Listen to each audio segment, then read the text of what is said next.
On a vu des dentis, des dorades, des cérioles, des barracudas, des corbes, des balistes.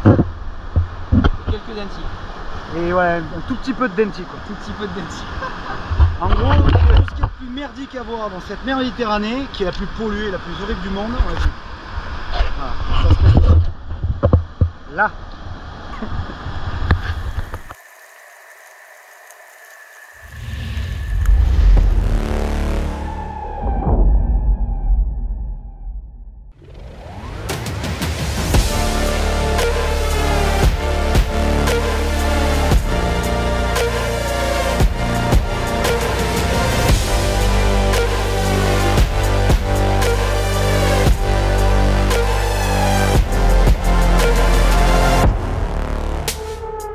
Salut à tous et bienvenue dans cette nouvelle vidéo. Aujourd'hui je vais vous parler de mon dernier clip nommé Prédateur méditerranéen et je vais notamment vous montrer comment nous avons tourné ces images. C'est parti!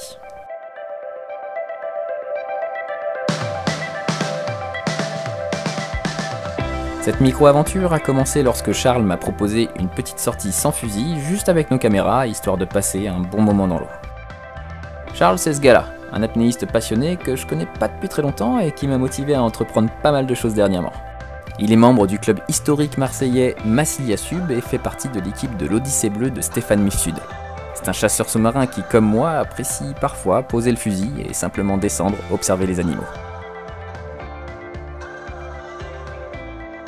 Dans les eaux de la Méditerranée vit une espèce que l'on appelle le denti.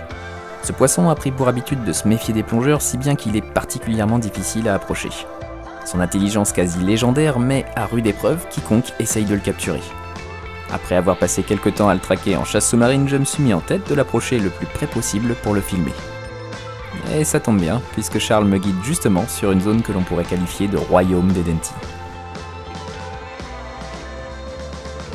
Vous avez été plusieurs à me demander où avaient été filmées ces images et si ce spot était en réserve. Les connaisseurs ont de suite deviné, nous sommes dans le parc marin de la Côte Bleue, plus précisément à Caril-Rouet. Ici, les poissons ont retrouvé un comportement naturel et cette densité d'animaux fait vraiment plaisir à voir.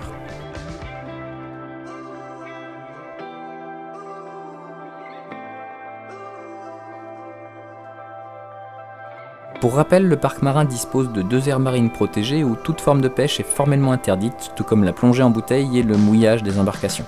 Résultat, c'est un formidable environnement avec des herbiers de posidonie magnifiques et des concentrations de poissons exceptionnelles où les apnéistes ont le privilège de pouvoir se rendre.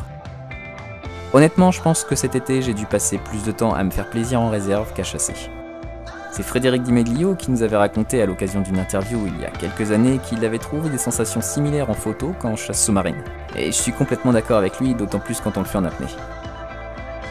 On commence par repérer une pierre ou un herbier, on choisit une manière de l'aborder et on se pose comme à l'agachon, discrètement et bien camouflé.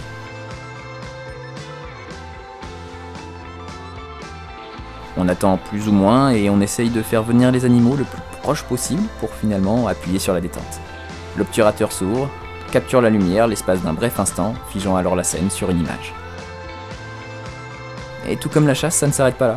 Cette image, elle peut être travaillée, elle peut être partagée, tout comme le pêcheur qui cuisine et partage fièrement sa prise le temps d'un bon repas. Alors pour ceux qui pêchent, je ne suis pas là en train de vous dire qu'il faut laisser tomber les arbalètes et vous mettre à la photo. Je voulais simplement vous partager en quelques mots cette sensation que j'ai découverte et vous inciter à vous aussi à aller faire un tour en réserve pour voir ce que c'est qu'une Méditerranée en bonne santé. Aujourd'hui on parle beaucoup de choses qui vont mal et c'est une réalité, la nature est en souffrance.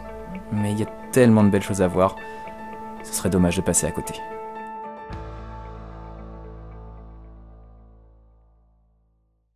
Purée, c'est dentis de fou. Ah là là. Dernière chose avant de vous quitter, je voulais vous annoncer que je travaille actuellement sur une collaboration artistique avec Charles pour la marque de vêtements Diving Reflex. En plus des graphismes super qu'ils proposent déjà, devrait s'ajouter prochainement une collection Lampa Prod. Bref, je vous mets le lien vers leur site dans la description et je vous tiens bien sûr informé sur les réseaux sociaux dès que ça sort. À la prochaine, ciao!